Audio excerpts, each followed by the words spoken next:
बहुत समय पहले की बात है।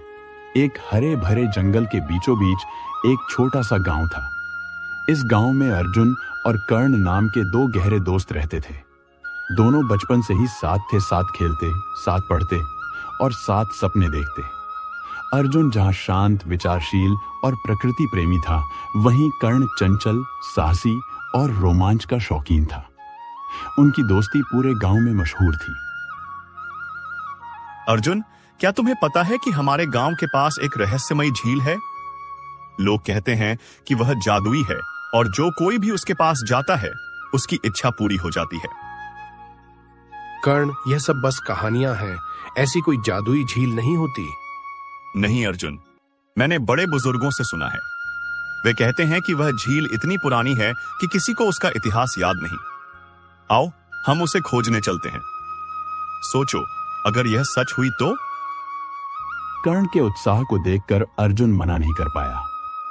अगले दिन सूरज की पहली किरण के साथ दोनों दोस्त उस रहस्यमयी झील की तलाश में निकल पड़े। उन्होंने गांव के उत्तर पूर्व की ओर घने जंगल में चलना शुरू किया।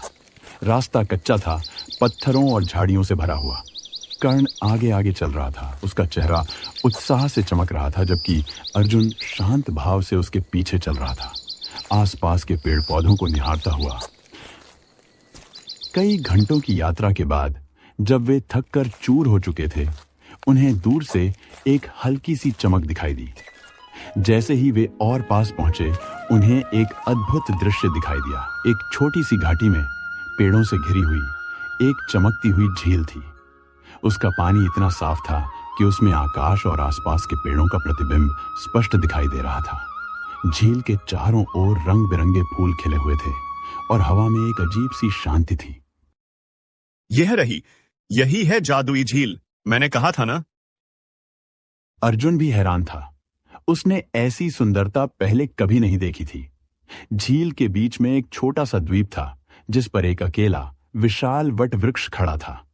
उसकी जड़ें पानी में फैली हुई थीं, जैसे वह झील को गले लगा रहा हो। मैं अपनी इच्छा पूरी करूंगा। रुक कर्ण, हमें पहले यह समझना होगा कि यह कैसे काम करता है। यह इतनी आसानी से नहीं हो सकता। तुम सही कहते हो युवा। यह झील सिर्फ इच्छाएं पूरी नहीं करती, यह उन्हें परखती भी है। आप कौन हैं? मेरा नाम प्रकृति है। मैं इस जंगल की आत्मा हूं। यह झील, यह पेड़, यह सब मेरी शक्ति का हिस्सा है। बताओ, तुम्हारी क्या इच्छा है? मैं अमीर बनना चाहता हूं।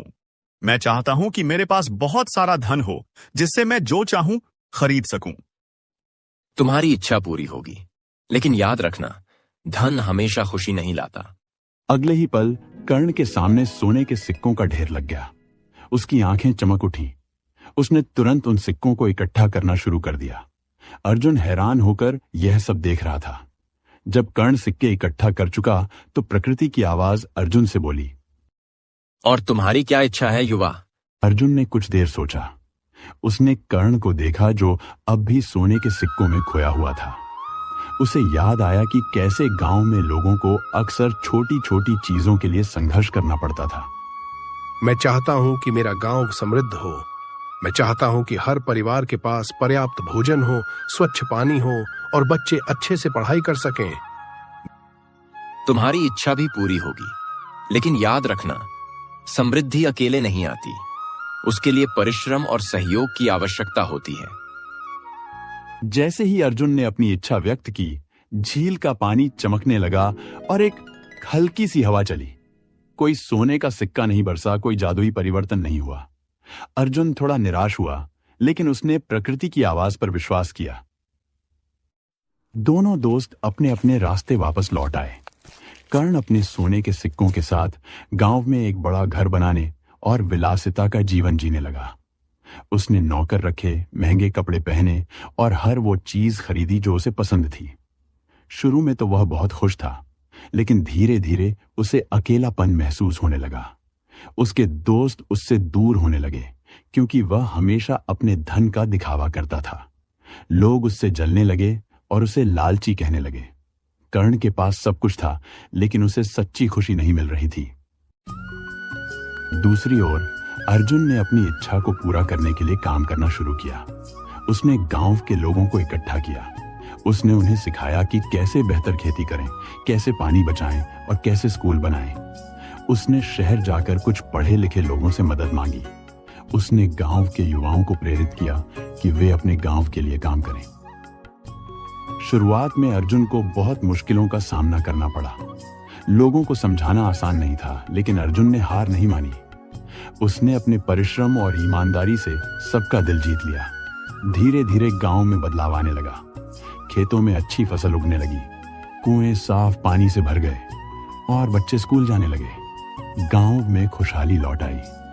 लोग एक दूसरे की मदद करने लगे और गांव में शांति और सद्भाव का माहौल बन गया। कुछ सालों बाद कर्ण का धन खत्म होने लगा। उसने बेहिसाब खर्च किया था और अब उसके पास कुछ नहीं बचा था। उसके नौकर उसे छोड़कर चले गए और वह फिर से अकेला हो गया। उसे अपनी गलती का एहसास हुआ। उसने देखा कि अर्जुन का गांव कितना खुशहाल है और अर्जुन कितना सम्मानित है। अर्जुन, मैंने गलती की। मैंने धन को चुना, लेकिन उसने मुझे खुशी नहीं दी। तुमने अपने गांव के लिए काम किया और देखो, आज तुम कितने खुश और संतुष्ट हो। दोस्त, खुशी धन में नहीं बल्कि दूसरों के लिए जीने में और अपने कर्मों में है। तुमने जो सीखा है वह भी एक बड़ी सीख है। दोनों दोस्त फिर से साथ हो गए। कर्ण ने अपने अतीत की गलतियों से सीखा और उसने अर्जुन के साथ मिलकर गांव के विकास में योगदान देना शुरू किया। वह अपनी शारीरिक शक्ति और साहस का उपयोग गांव के भले के लिए करने लगा। एक दिन दोनों दोस्त फिर से जादुई झील के पास गए। झील अब भी चमक रही थी और वट वृक्ष शांत खड़ा था। तुम दोनों ने अपनी अपनी इच्छाओं से सीखा। कर्ण, तुमने धन की क्षण भंगुरता को समझा। अर्जुन, तुमने निस्वार्थ सेवा का महत्व दर्शाया। हमारा धन्यवाद प्रकृति मां। आपने हमें जीवन का सबसे बड़ा सबक सिखाया। अब हमें किसी और इच्छा की जरूरत नहीं है। हमने वह सब कुछ पा लिया है जिसकी हमें जरूरत थी, एक खुशहाल जीवन और सच्ची दोस्ती। झील में एक हल्की सी लहर उठी, जैसे वह उनकी बातों पर सहमत हो। दोनों दोस्त वापस लौट आए। इस बार उनके दिल में कोई लालच नहीं था, बस संतोष और एक दूसरे के प्रति गहरा सम्मान था। वे जानते थे कि असली जादू उस झील में नहीं बल्कि उनके अपने कर्मों में और उनकी सच्ची दोस्ती में था।